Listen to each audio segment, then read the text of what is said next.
In the Soviet Union, the idea of a biggest heist is complicated by the fact that the state itself was the ultimate owner, the ultimate bank, the ultimate employer, and the ultimate insurer. In a system where almost everything was officially accounted for and unofficially improvised, theft could mean a street robbery, a factory siphon, a black market pipeline, or something even more destabilizing, a crack in the state's claim that it controlled the flow of money, goods, and force. The USSR had spectacular frauds, audacious bank raids, and industrial-scale embezzlement. But if you ask what heist most vividly exposed late Soviet vulnerabilities, how criminals could weaponize uniforms, exploit routine, and turn the state's own procedures into a trap-one event, rises above the rest in cinematic intensity and documented detail.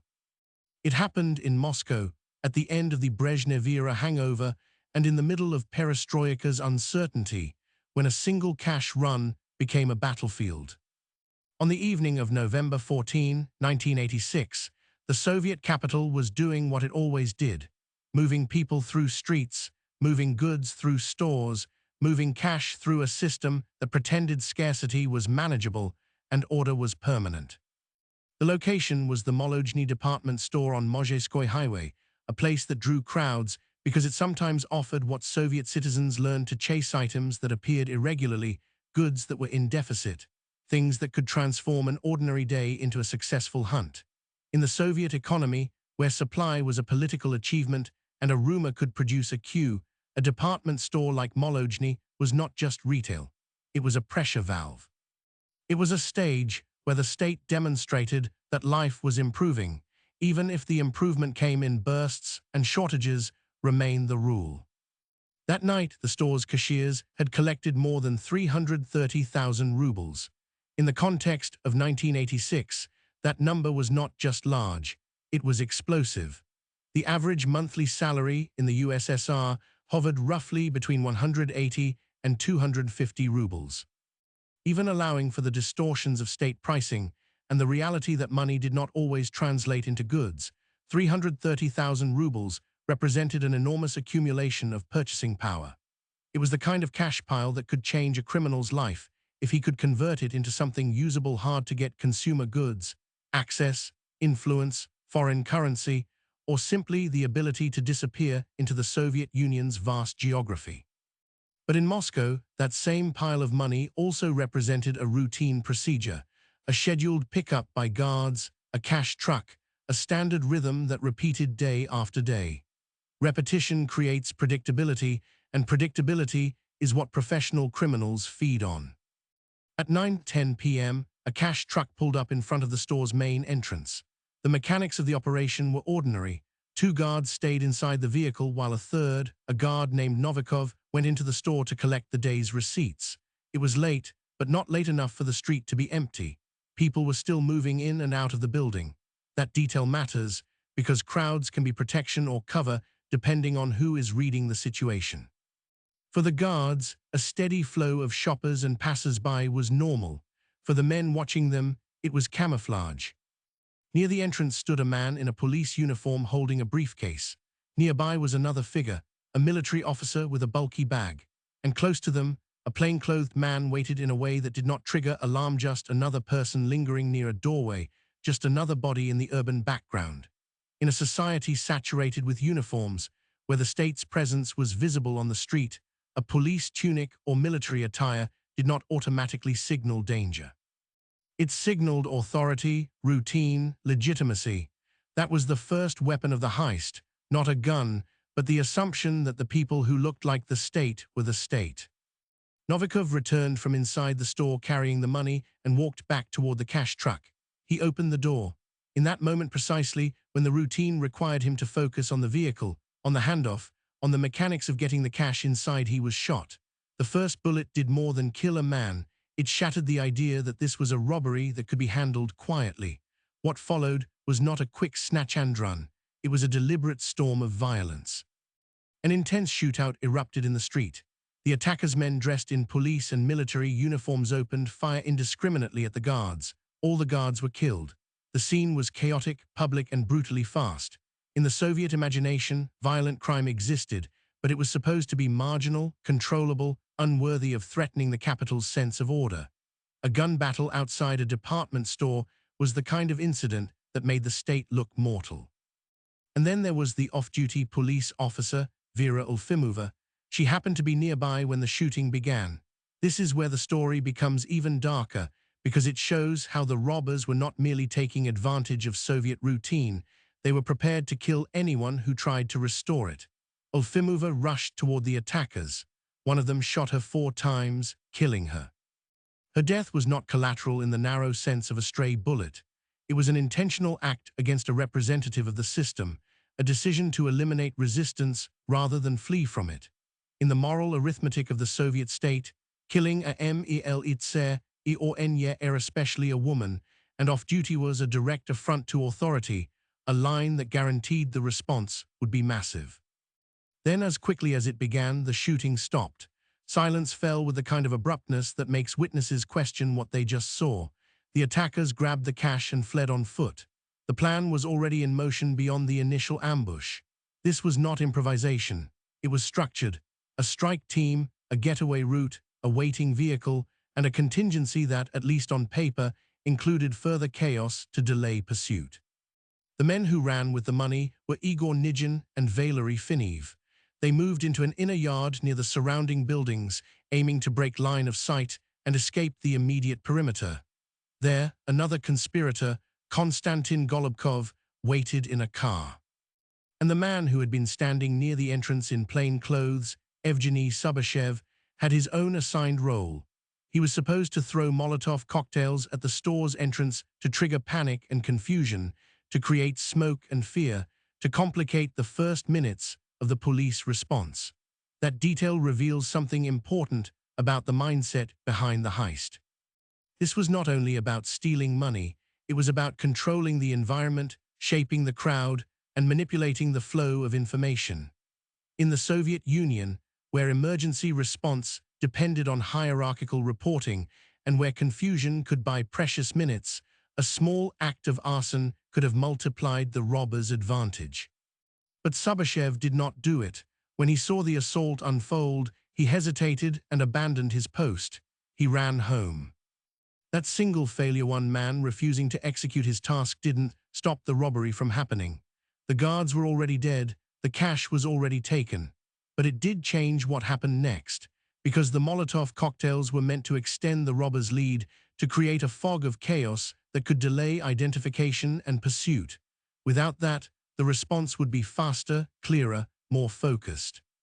And in Moscow, speed mattered, because the city's police network could close in with a density that criminals in smaller towns rarely faced. The conspirators were not amateurs. Most had backgrounds in institutions that taught discipline, weapons handling, and the psychology of authority. Nijin was a former police officer who had been fired for malfeasance. Finev was also an ex-cop. He had been convicted of beating a suspect during interrogation and sentenced to 3 years in prison. Subashev had been expelled from the Communist Party after some mishap, details unclear in the record, but the consequence was unmistakable. He had been pushed out of the system that defined legitimacy and career advancement. Golubkov, the driver, was ex-KGB. That last fact is particularly chilling, not because it proves the KGB was involved. There is no need for conspiracy when personal criminality is enough, but because it shows how late Soviet institutions could produce men who understood the state's reflexes and could still decide to prey on it.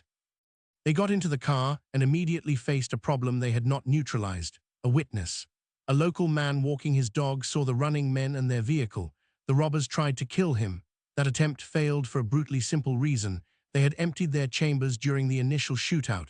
They could not finish the job, so they fled instead. The witness survived and passed critical information to the police, including a description of the car and the suspects. In the logic of manhunts, that is the hinge point. A heist can survive a lot of noise if it can preserve anonymity. Once a witness provides a specific vehicle description, especially in a city where patrol units can be alerted quickly, the escape becomes a shrinking corridor. Now every officer in Moscow was looking for a blue Lada. The Soviet Union's policing and internal security apparatus was designed for control, but it was also designed for rapid mobilization. When the state decided an event mattered, it could flood the streets with uniforms and checkpoints. Moscow was the center of political power. It was not a place where the authorities tolerated the impression of helplessness. A triple murder of guards, the killing of a police officer, and an armed robbery involving men in uniform at a major department store was not just a crime. It was a challenge. It suggested that criminals could impersonate authority convincingly, strike at the heart of the capital, and escape into the night. That was unacceptable. Soon, a patrol car spotted a vehicle matching the description. The officers ordered it to pull over, and the driver complied. This moment is almost paradoxical. The driver's obedience looked like innocence. When the officers saw him get out, they did not recognize him as one of the suspects from the description they had. That brief gap seconds of uncertainty was all the robbers needed. From inside the car, Nijin and Finev opened fire on the police, injuring one officer, and then they fled again by car. The chase continued, and the pressure increased. Eventually, the blue Lada was found abandoned in one of Moscow's yards. Inside was the dead body of Konstantin Golubkov, the ex-KGB driver. He had been hit during the shootout with police, and then, according to the investigation, finished off by his fellow conspirators. His body was left in the car along with the money. That detail has always stood out because it is so counterintuitive. Why leave the cash behind, the very object of the heist? The record does not provide a neat, satisfying answer, and that uncertainty is part of what makes the case feel so raw. It suggests panic, fragmentation, and the collapse of the plan under pressure. Perhaps they believed the money was too risky to carry while escaping on foot. Perhaps they intended to retrieve it later. Perhaps they were trying to shed evidence. Perhaps the internal dynamics of the group trust, betrayal, fear imploded when Golubkov was wounded.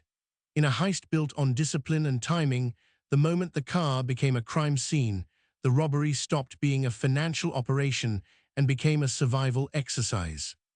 With the vehicle abandoned and the money left behind, the criminals split up. This is a classic move. Reduce the chance that one capture leads to all, but splitting up only works if identities remain hidden and if the network has safe houses, forged documents, and a way to outrun the state's information flow. In Moscow, after a public shootout, those conditions are difficult to sustain. Nijin, cornered by police, took a hostage. Hostage-taking is not only a tactic, it is a signal that the fugitive knows the net is tightening. It is an attempt to force time back into the equation, to slow the state down by raising the cost of immediate action. But in Nijin's case, the tactic did not produce an escape. Realizing he would not get out, he killed himself. The suicide was both an end and a statement.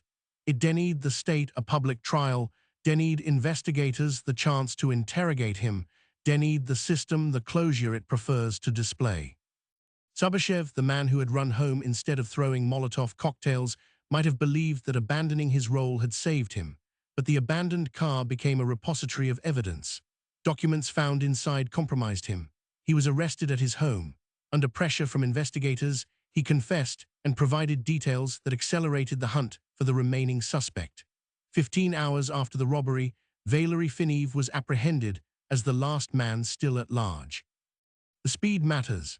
In a city as large as Moscow, with millions of residents and countless hiding places, catching the final suspect within roughly half a day signaled how seriously the authorities took the case and how effectively the Soviet policing system could move once it had a thread to pull. It also illustrates the limits of criminal planning when the state has overwhelming manpower and the legitimacy to seal off space, question citizens, and saturate neighborhoods with patrols. The investigation was led by Isa Kostyev, a chief investigator who would later become widely known for his role in the capture of Andrei Chikatilo, one of the most notorious serial killers ever arrested in the late Soviet period. Kostyev's presence in the case underscores another reality.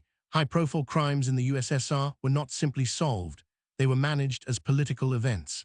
The state needed not only arrests, but a narrative of competence. It needed to show that order had been restored, that the criminals were not symbols of a system unraveling, but deviations crushed by a still-functioning machine. In the fall of 1987, the case went to a military court. That detail is revealing. The robbers' backgrounds in law enforcement and security structures, the use of uniforms, the scale of violence, and the political sensitivity of an armed assault in Moscow all pushed the case into a category beyond ordinary criminality. Military courts in the Soviet system were instruments of discipline as much as justice, designed to handle cases that touched the state's coercive institutions and their reputation. The sentences were severe. Subashev received 10 years. Finev was sentenced to death by firing squad. Finev also confessed to 2 other unrelated murders, which further sealed his fate in a system that treated violent recidivism and attacks on state representatives as unforgivable. The Soviet death penalty was not symbolic. It was a final administrative act, carried out with bureaucratic efficiency. The state's message was clear. If you turn the tools of authority, uniforms, weapons training, procedural knowledge against the public order, the state will respond with maximum force. So why call this the biggest heist in the history of the USSR? By raw financial totals, the Soviet Union saw enormous thefts through corruption and embezzlement, including large-scale schemes that drained state resources over years rather than minutes. But the Molojny robbery stands out because it condensed multiple late Soviet crises into one night. The fragility of routine, the permeability of institutional boundaries, and the eruption of violence in a society that officially insisted it had tamed such chaos. The sum of 330,000 rubles was staggering in personal terms, and the fact that it was gathered in one day at a single store illustrates how Soviet cash circulation could concentrate in predictable places. But the deeper significance is that the heist weaponized the state's own aesthetics, police and military appearance against its guardians in the most public way possible. It is also a story about the Soviet relationship with scarcity. Molojny was attractive because it sometimes sold goods that were hard to find elsewhere. Scarcity does not only create queues, it creates incentives. It creates shadow economies, connections, bribery, resale, and the constant sense that the official distribution system is not enough. In that environment, cash becomes both powerful and strangely limited. Powerful because it can buy access, limited because access is often controlled by networks rather than price. A pile of rubles is not automatically wealth if shelves are empty, but it can be transformed into wealth through the informal mechanisms that scarcity breeds. Criminals understood this. They did not need to launder money through international banks. They could convert it through the Soviet Union's own underground channels, through barter, through favors, through the purchase of goods for resale. The heist was aimed at a cash concentration created by the very consumer dynamics the Soviet system tried to manage. Then there is the question of who the robbers were. These were not outsiders raised on the margins of society with no relationship to authority. They were men who had been inside the institutions of power and had fallen outfired for malfeasance, convicted for brutality, expelled from the party, separated from the KGB. Late Soviet society was full of such trajectories, people trained by the system, disciplined by it, then discarded or punished, carrying resentment, skills, and knowledge into civilian life. Not everyone with that background became a criminal, but the case demonstrates that the Soviet state could create its own adversaries, not ideologically, but practically men who knew procedures, knew response times, knew how people reacted to uniforms, and knew how to exploit the complacency that routine produces. The robbery also shows how violence alters the meaning of theft. In many heists, the drama is in the cleverness, the lock bypassed, the tunnel dug, the guard bribed. Here the drama is in the brutality and the collapse. 6 people died in the operation, including the guards and Vera Ulfimova. The killing was not incidental, it was central to the plan's execution. That fact changes how the public remembers it. A theft can be rationalized as desperation or greed. A massacre cannot. The state could frame this not as a symptom of economic dysfunction, but as pure criminal depravity. And yet the details keep pointing back to the system. The uniforms, the former officers, the predictable cash pickup, the department store swollen with receipts because it had what people could not easily get elsewhere. The immediate consequence was a massive mobilization and swift justice, but the longer consequence was psychological. The late 1980s were years when Soviet citizens were increasingly exposed to information the state had previously controlled about corruption, about crime, about institutional failure. Perestroika and glasnost did not create those problems, but they changed the atmosphere in which they were discussed and understood. A violent robbery in Moscow, carried out by men with ties to law enforcement and security, could not be easily dismissed as a distant anomaly. It fit too well with a growing sense that the old guarantees were eroding. And that erosion mattered because the Soviet system was built not only on coercion but on predictability. People adapted to shortages because they could predict them. People navigated bureaucracy because they could predict its rituals. Even fear was predictable. The state had rules, and citizens learned how to live within them. A heist like Molojny violated that predictability. It suggested that the symbols of order could be counterfeit, that the street could turn into a kill zone, that even the people trained to enforce the law might become the ones breaking it. In the end, the heist did not succeed in the way criminals dream of success. The money was abandoned. The group imploded. One robber died by his own hand, another was killed by his partners, another was captured through evidence left behind, and the last was hunted down within hours. The state reasserted control, and the court delivered the harshest sentence available. But the meaning of the event was never only about whether the robbers escaped with cash. It was about what the attempt revealed.